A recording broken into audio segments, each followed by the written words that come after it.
다음 주제는 우리 김민석 총리 후보자 아직 끝날 때까지 끝난 게 아니니까 물론 그렇습니다. 실질적으로 끝났다고 보이긴 합니다만 그러나 네. 배출 쌓아놓고 김민석 지명 처리하라는 그 국민 청문회 이 같은 배출을 쌓아놓으니까 역시 좀 사진빨도 살고 사람들이 조금 더 이 사람 이 인구에 회전되더라고요. 네네. 포기죄 배출 쌓아놓고 한 김민석 총리 후보자를 향한 국민청문회 너무 늦었습니까? 그래도 효과가 좀 있는 겁니까? 너무 늦었지만 안 하는 것보단 낫다. 안 하는 것보다 낫다. 네. 예, 예. 너무 늦었어요. 그 청문회에서 그러니까 어떻게 해서든지 예.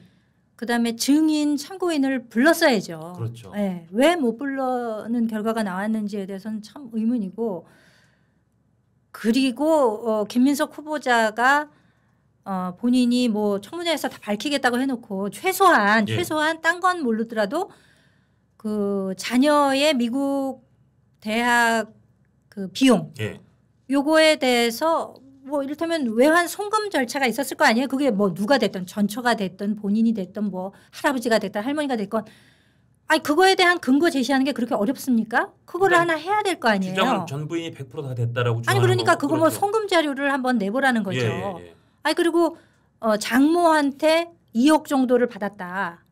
이거를 아니 그러면 뭐 증여세를 납부했다고 말은 하는데 실제로 그럼 증여세 납부한 자료를 좀 내봐라. 예.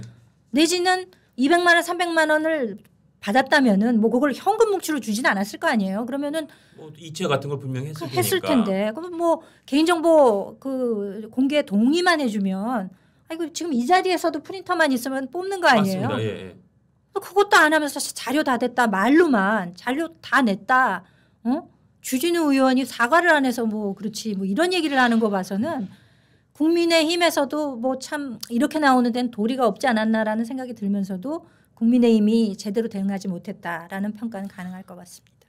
그러니까 주진우 의원만 초장부터 뭐 막판에 조금 다른 분들도 뭐 김희장 의원이나 다른 분도 활약이 있었지만 초장부터 주진우 의원만 고군분투 주진우만 눈에 들어왔고 그래서 주진우만 공격 타겟이 돼서 그렇죠. 오히려 역공을 막고 하는 그런 게 이번 청문회에서 제일 기억에 남는 장면이에요. 그렇죠. 네. 그러니까 뭐 소위 얘기하는 메신저를 공격하는 그러니까요. 이런 수법 그러면서 아니 주진우 의원한테 사과하라 그러잖아요. 이런 적반하장이 어딨나. 이렇게 우리가 무슨 영화나 드라마 같은 거 보다가도 그 주인공한테 몰입이 돼서 야 진짜 억울하겠다. 어떻게 저렇게 억울할 수가 있지. 이런 생각하는데 주진우 의원도 그런 경우가 아닌가 싶어요. 아니 본인이 그렇게 열심히 자료 준비하고 또 이의 제기하고 논란에 대해서 얘기를 했음에도 이거 뭐지? 왜 나한테 이 화살이 돌아오지? 이런 생각을 했을 것 같아서 참 본인은 억울하겠다라는 생각이 들더라고요. 빌미를 트집을 잡은 게 그거잖아요. 주진우 의원이 현금 6억을 집에 쌓아놓고 근데 나는 동시에 쌓아놓은 적이 없어. 나는 들을 때 그때 썼는데 마치 날 6억을 장롱에 해놓고 쓴 사람처럼 나에 대해서 거짓말했어. 사과해. 누구도 6억을 장롱에 동시에 넣었다고 생각 안 할 거예요. 그 얘기를 듣고 그렇죠. 주진우 의원의 그 이 서사도 그런 얘기가 아니었고 결국은 현금을 자기가 계속 받아서 자기 집에 놔두고 썼다는 걸 인정. 왜냐면 뭐 조의금이나 축의금이나 저 출판 기준에서 수억 대의 돈을 받았다는 건 본인도 인정을 했으니까. 네네. 그러니까 이제 뭐 굳이 얘기를 하자면 예를 들자면 그런 식이 아니었냐라고 얘기를 했다는 걸 본인이 알면서도 그렇게 얘기하는 거고 아니 김민석 후보자의 경우는 그 재혼 안 하셨으면 어떻게 했을까 그런 생각이 좀 들었어요. 왜냐하면 결혼식 축의금 있지 또 그 장인어른 돌아가셔서 빙부상이었다는 거잖아요. 거기서 또 본인이 현금 다발 받았다는 거지. 현금 다발 받았다 그러면 안 되나? 하여튼 뭐 그랬다는 거지. 그것도 사실은 사람들이 좀 댓글이나 이래서 웃자고 얘기 좀 한 게 재혼 때는 청첩장에다가 돈을 안 받는다 그랬어요. 근데 그래도 굳이 사람들이 와서 1억 몇 천만 원 줬대요. 근데 그거는 본인 결혼식 재혼이지만 결혼식 때는 그거를 장모님을 드렸대요. 근데 정작 빙부상으로 장인어른 돌아가실 때 그 조의금은 다 본인이 가져오셨다는 거예요. 그러니까. 그것도 굉장히 부자연스러운 얘기인데. 부자연스럽죠. 그 지금 부인의 형제 관계는 어떻게 됐을까라는 생각도 좀 해보게 되죠. 왜 혼자만 독식을 했나? 이런 생각을 좀. 본인의 결혼식 축의금은 자기가 가지고. 그러니까 뭔가 그렇게 축의금을 드렸었기 때문에 장모로부터 후에 2억 정도를 지원받는 거에 대해 줬다 뺏었다가 가능한 거 아니냐. 뭐 이런 논란. 그러니까 오죽하면 그 배추 쌓아놓은 국민청문회에서 김경률 회계사가 이거는 공직자윤리법을 싹 비껴나가면서 6억이라는 요 외투를 딱 마련해 놓고 여기다가 요걸 짜맞추기로 해서 요걸 통해서 내가 현금을 이 정도로 축적할 수 있었다라는 거를 제시하는 게 아니냐 이런 얘기를 하는 거죠. 사후에 그렇죠. 짜맞춤이다. 짜맞추기죠. 큰 구멍을 메운 건데, 근데 아마 그 김경일 회계사가 회계사시니까 더 그렇죠. 정확하게 보셨을 텐데 네네. 사실은 6억이 아니라 지금 이제 2억 그 정도의 유학비까지는 8억인데 8억도 아니고 원래 11억이다. 네. 그 얘기를 어제 하신 거잖아요. 아마 그 전후 계산을 해보면 저도 그거보다 구멍이 좀 더 커 보였긴 했거든요. 11억이고 그래서 유학 비용을 빼도 그러니까 6억이 아니라 한 9억 정도라면 네. 지금 설명으로도 아직 메우지 못한 그 빈틈이 아직 있는 건데. 그렇죠. 예. 아무리 얘기하면 뭐 하겠어요. 소용이 없는데. 그러니까 이미 다 소상히 설명했고. 네. 다 했대잖아요. 자료 다 냈다 그러는데 뭐 어떻게 하겠어요. 뭐 어디다 냈는지는 모르겠지만. 근데 요새 그런 김민석 총리 후보자가 옛날 같으면 첫 총리 후보자가 이렇게 논란이 많으면 굉장히 정권에 부담이 될 텐데. 그렇죠. 그 반사 이익을 봐야 될 국민의힘에서 전혀 효과적으로 그거를 접수를 못 하니까. 네네. 그러니까 총리 후보자 김민석 후보자에 대해서 뭐 저도 옛날에 젊었을 때부터 조금 아는 분입니다. 예. 아니 저렇게까지 오만할 일인가라는 참 아쉬움은 들어요. 아니 정말 그 부분이에요. 네. 그 부분도 여쭤보려고 했는데 의혹도 적지 않고, 근데 또 어떤 분들은 한 18년 가까이를 낭인으로 살면서 뭐 이런저런 우여곡절이 있었을 때 또 이해를 해줘야 되는 거 아니야? 돈이 지금 많은 것도 아니고 그렇게 하는 것도 저는 납득은 안 되지만. 납득이 안 되죠. 그러나 그렇다면 최소한 청문회를 전후해서는 죄송하다고 좀 고개를 그렇죠. 국민들 앞에 숙이는 모습 보여야 되는데 그렇죠. 매우 정말 오만해 보이는 그런 네네. 자세는 정말 저건 아닌데 저렇게 하시는 건 아닌 것 같은데 네. 라는 생각이 저도 국민의 한 사람으로 들더라고요. 이런 온갖 논란의 중심에 본인이 있다는 것 자체만으로도 정말 죄송합니다.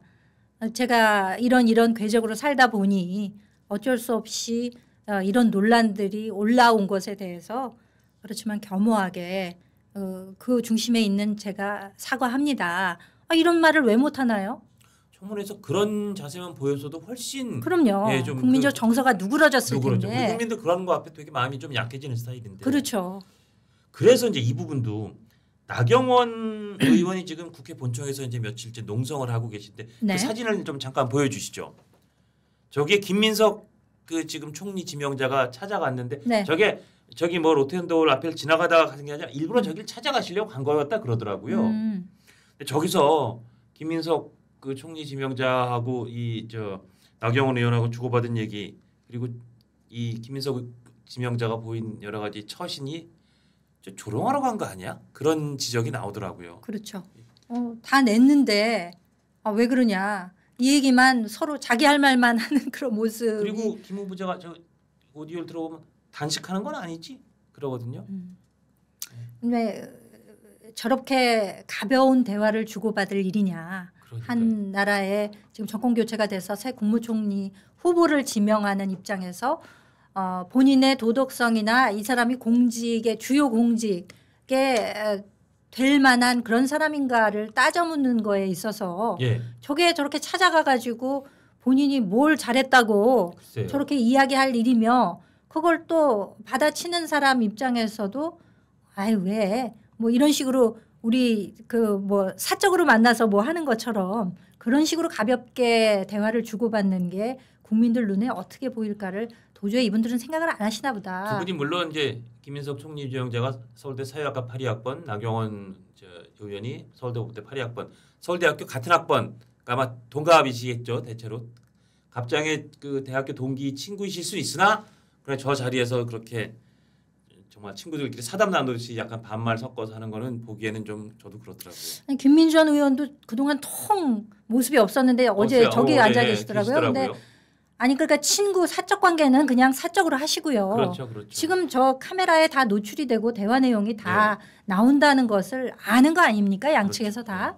그러면은 그럴 일은 아니었다. 그렇게 판단이 됩니다. 이 장면에서도 김민석 총리 후보자의 태도 문제는 또 계속 불거진다. 그렇습니다. 네. 그러나 뭐 지금 총리가 되는 길을 막을 방법은 없을 것이고 총리가 아마 곧 될 것 같다라는 생각은. 그런데 이제 씁쓸합니다. 조금 그 총리 후보자 잘한 지명이다라는 그 여론조사 지난주에 나온 거 보면은요. 그러니까요. 대통령에 대한 지지율보다 한 20% 내외의 차이로 낮아요. 예. 지지도가.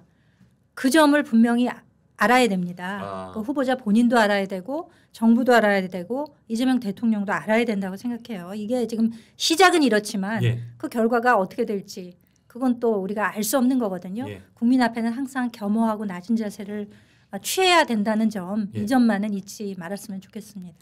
알겠습니다. 자, 다음 주제 간단히 보겠습니다. 이 북한의 방사능 폐수 무단 방류 이것도 지금 상당히 국민들한테 좀 충격 내지는 좀 그러니까요. 놀라고 있는데 네.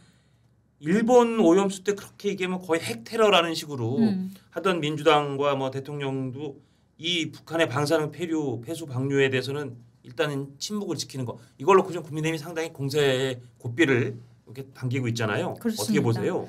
그러니까 뭐 이재명 대통령이 과거 그 당대표 시절에 예.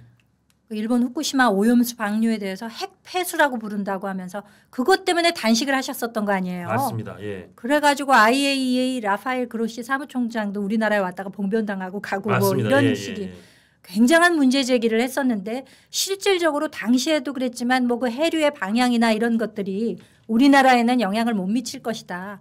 그리고 우리나라도 우리 해역 곳곳에 뭐 200군데인가요? 그렇게 해서 검증을 했는데도 불구하고 아무런 변화가 없었다라고 예, 예. 했던 거잖아요. 예. 근데 이거는 당시에도 왜 중국 동안에 있는 원자력 발전소들에서 나오는 게 삼중수소가 더 문제일 것이다. 그렇죠. 이런 문제가 제기가 있었는데 아니 우리 서해랑 맞닿아 있으니까. 그렇죠. 예. 근데 그거는 아무 그 얘기를 안 하면서 오로지 일본에 관해서만 문제시했던 거가 문제가 됐었는데 예. 지금 이거는 우리 안방에 관한 얘기 아니겠습니까? 그러니까요. 이건 바로 그냥 북한에서 나온 게 정말 저 보도대로 나왔다면 서해가 이미 오염됐을 수도 있는 거죠. 그렇죠. 가능성이 있는 거죠. 더군다나 그 우라늄 정령 공장에서 폐기물 침전물, 고체 폐기물 침전물 우리 왜 이렇게 감자, 녹말 예. 낼 때 예. 이렇게 물에 담궈 놓으면 가루만 밑에 이렇게 가라앉고 위에 물이 뜨거든요. 그럼 그 물을 이렇게 따라 버리고 그 녹말 전분을 쓰거든요.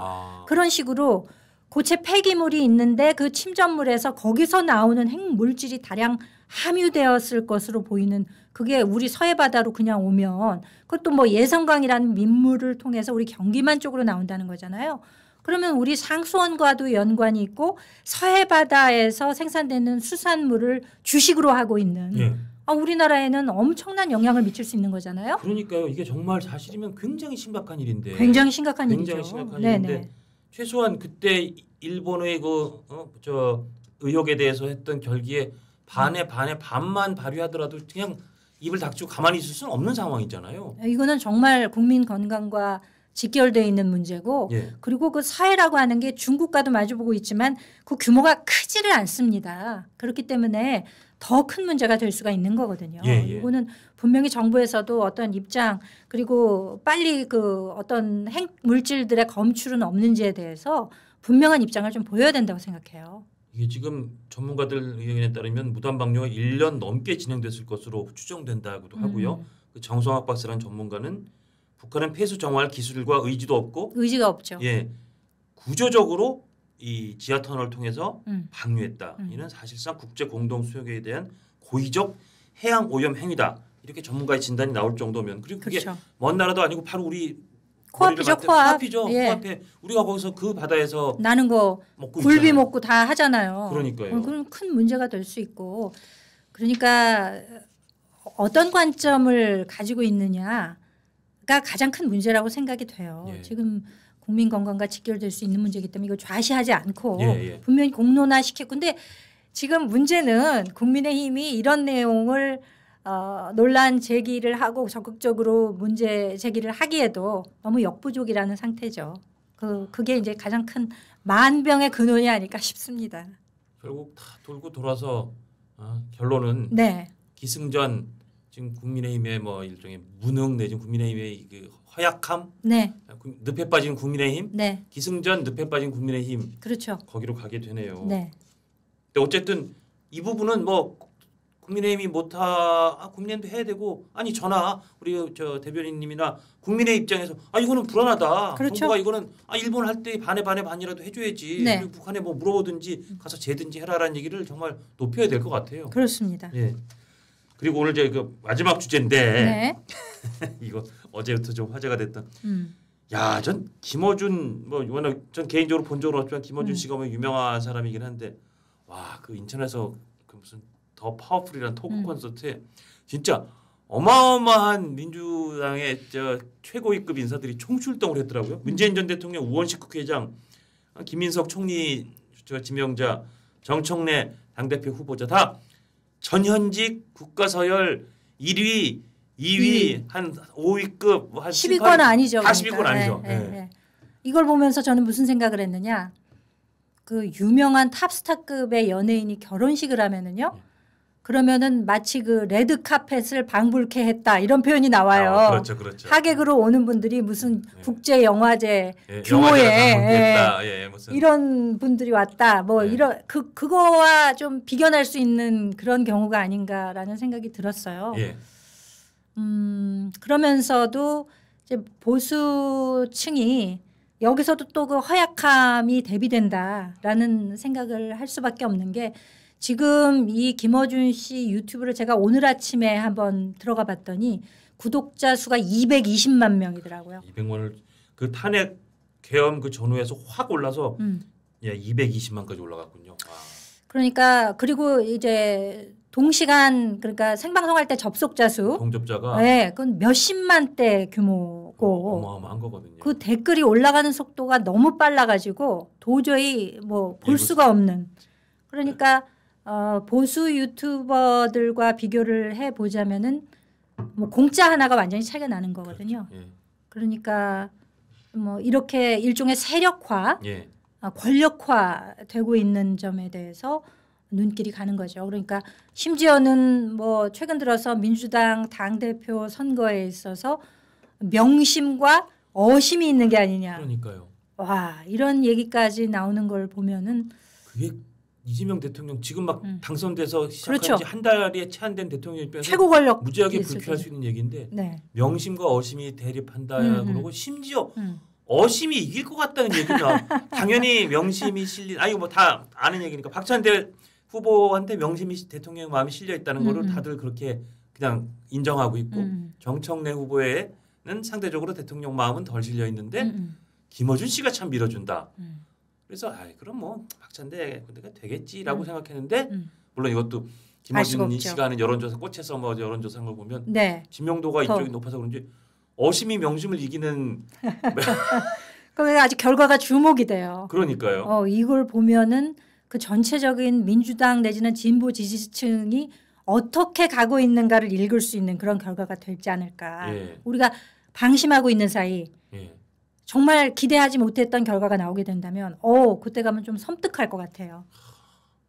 이건 뭐 그전에 그 박근혜 대통령 때 뭐 최순실 씨한테 썼던 비선 실세라는 표현하고 조금 안 맞겠지만 어쨌든 공식 선상에 있지 그렇습니다. 않은 매우 강력한 영향력을 공적 영향에 끼치는 사람이 있다. 이게 건강한 건 아니죠. 뭐 정식 언론인도 아닌 거고 근데 정말 그 김어준 씨가 유튜브 하는데 보면 공적 영역에 최고의 공직자들이 국회의원 출마한 사람들이 가서 막 물론 김어준 씨한테 절하는 건 아니지만 절하라 그러면 절하고 세 분 다. 그 앞에서 거의 정말 김어준님 저를 불러주셔서 너무 영광이에요라는 그런 표정으로 제가 보기엔 그런 표정으로 그 중요한 공직 후보자들이나 있는 걸 보면 이거는 정상은 아니라는 생각이 들긴 들어요. 뭐 부러워서 드리는 말씀이 아니고. 부러우신 것 같은데요? 아니요. 그리고 김어준 씨가 가운데 앉아 있고 테이블 크잖아요. 그래서 6명 정도씩 현역 의원들 나와가지고 쫙 하는 거 보면 상황 같은 느낌이에요. 무슨 국무회의 내지는 최고위 회의 같은 그런 느낌. 거기 와서 국회의원들이 다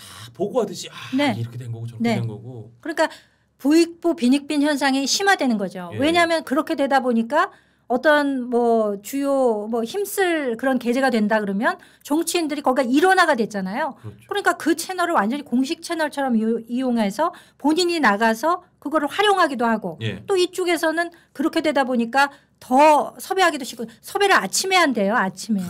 아침에 해도 다 나온대요. 버선발로 달려오는 거군요. 그렇죠. 언제든 준비가 돼 있는데 전화만 온다 그러면 나온다는 거 아닙니까?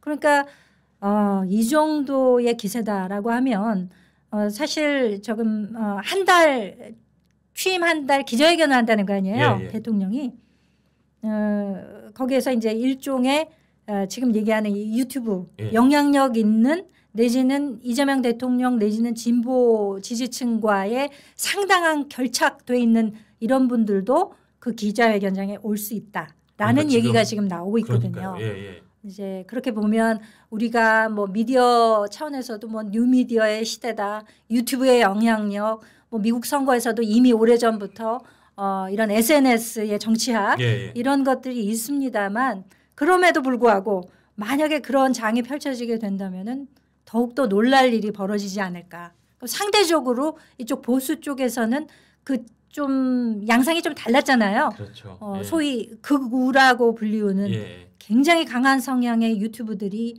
구독자도 늘리고 슈퍼챗도 많이 받고 지난 탄핵 계엄 국면을 벗어나면서 굉장히 그랬었다는 거 아니에요. 근데 지금 뭐 그게 완전히 막 반토막이 났었다는 거 아니겠습니까? 그렇죠. 양상이 달라요. 그때 그 소위 강성 우파 진영의 그 인플루언서들 유튜버들이 했던 이 개진했던 방향들이 결과적으로는 전체 진영에 이득이 됐느냐, 아니죠. 해악이 됐느냐를 따져볼 때 됐죠. 해악이 됐다. 그렇습니다. 근데 저도 저 진보 진영에서는 저 강고하게 스크럼을 짜고 뭐 사람들이 결집해서 하는 게 진영에도 도움이 되는 쪽으로 한다. 이게 결정적인 차이인 것 같아요. 밀어주고 끌어주고가 된다는 거죠. 스크럼이 되니까.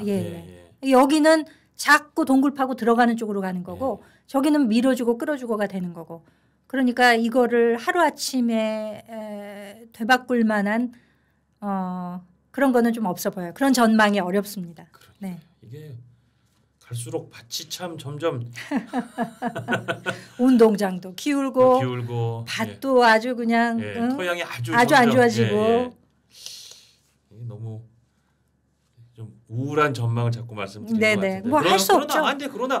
그런데 이 대목에서 그 말씀드리는 게 어떨지 모르겠지만 사실 우리 윤석열 대통령 그 이제 퇴진에서 내려와서 그 재판을 받는 윤석열 대통령이 레거시 미디어 경청하지 않고 유튜브의 세상에 빠져서 사실은 좀 잘못된 판단을 내렸다. 우선 대부분의 국민들이 거긴 동의하잖아요. 그렇죠. 뭐 같은 결은 아닐지라도 지금 이 정부도 저렇게 유튜브의 강한 영향력 안에 있다는 게 저는 그게 분명히 뭐 전체적으로 진영에 도움을 줄 수는 있을지 모르나 어느 순간에는 그게 또 다시 해악이 되거나 굉장히 큰 리스크가 될 수도 있지 않을까. 그런 생각은 분명히 갖고 있습니다. 그러니까 보고 싶은 것만 보고 그러니까요. 듣고 싶은 것만 듣고 그게 또 오히려 세력화가 되고 관계되어 있는 사람들이 내부자로 진입을 하게 되고 막 구실세처럼 막 그렇습니다. 하죠. 이렇게 되면은 분명히 그 반작용이 있을 수 있다. 그런 거는 간과해서는 안 되지 싶습니다. 알겠습니다. 하여튼 명심과 어심이 누가 이길지는 저 민주당의 아마 전당대회 8월 2일이죠. 한 달 남았는데 솔직히 우리 집 잔치 같진 않은데 궁금하긴 해요. 궁금하긴 합니다. 알겠습니다. 아유, 오늘 저 귀한 시간 내주시고 저 좋은 말씀 들려주셔서 너무 감사드리고 혹시 꼭 뭐 말씀하시고 싶었는데 하나 못하신 말씀 있으면 마지막에 한 말씀 부탁드리겠습니다. 국민의힘이 이렇게 질이 멸렬한 상태에서 과연 언제쯤 벗어날 수 있을까? 왜 한 가지 해답 큰 게 있는데 그거를 풀지를 못할까? 그거에 대한 큰 아쉬움이 있고 한 가지 해답이 뭐죠? 그러니까 계엄과 탄핵에 대한 올바른 입장 이걸 왜 정리를 하지 못하고 그리고 윤석열 전 대통령과도 진정한 절연을 하지 못할까? 이거를 하지 않고서는요. 비대위원 수십 명 뽑고 혁신위원회 수십 번 세워도 결과는 달라지지 않습니다. 국민 여러분들이 지지가 모이지 않을 거기 때문에 그렇거든요. 그렇기 때문에 그 점에 대해서 과연 어떤 해결의 실마리를 찾을 수 있을지 참 앞길이 멀었다라는 아주 좀 비장한 말씀, 암울한 전망을 드리면서 끝낼 수밖에 없어서 참 아쉽습니다. 제가 이 자리에서도 우리 구독자 시청자께 말씀드렸는데 저는 그 옛날 이문열 씨 그 추락하는 것은 날개가 있다던 여러 책에서 그 로버트 브라우닝의 시를 인용했던 걸 되게 좋아하는데 가장 좋은 것은 앞날에 남았으리 우리의 출발은 그것을 위해 있었으리라는 그 대목을 전들 가장 좋은 건 아직 오지 않았다. 아마 보수 진영에게도 더 좋은 화양연화가 아직 오지 않았고 앞으로 남아 있어서 그 뜨지 않은 새벽의 마지막 이 여명이 상당히 어두운 게 아닌가 그렇게 애써 생각해 봅니다. 오늘 귀한 말씀 감사드리겠습니다. 고맙습니다. 고맙습니다. 그리고